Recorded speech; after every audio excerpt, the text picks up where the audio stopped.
来乡亲啊，继续来看这个国造的唱水站进入到第3阶段。国民党的立委黄仁甲马文君联署提案，要甲后续20亿的预算全部删除。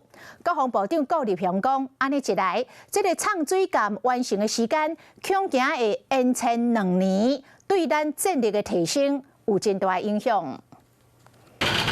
国防部长顾立雄来到立院，针对国防预算答询，面对江南国造进入第3阶段，后续人要头年20亿敢会过关，大家拢真好奇。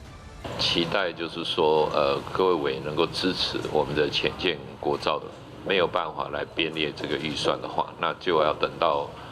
应该是要等到115年才能够变，会延宕期程，算起来会有2年。就惊这届未过，江南国造的进度就该加等2年，因为国民党提案要来抬预算，后续咱头年的20亿预算，国民党立委齐卡心提案抬9成，敢若留予第2只男前期签约业务需要的2亿。安那黄仁是认为原型的男伫咧港边试验有10多项欠点咧等修正，而且进度慢，甲马文君提案，甲所有预算拢总抬掉。民众党的林益君是认为要甲50%的预算动起来。安那这个提案嘛提到海军前司令、军系立委陈永康的人数。 这个潜舰国造是一个很好的政策。我们做任何的想定有一个乐观指数，一个悲观指数。那中间如果中共犯台，你生产线停了，这个时候的合约还有保险这些东西都要讨论。武器的研发的过程本来就是如此。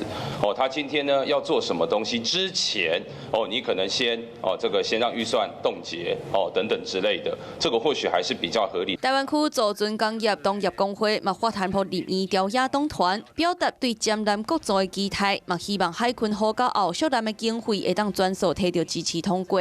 江南国造关系到5个的国防战力，编列预算的每一线钱拢受到关注。Hello， 我是蒋欣梅，想要抢先掌握最及时的新闻资讯吗？赶快订阅、按赞、开启小铃铛，锁定华视新闻 YouTube 频道。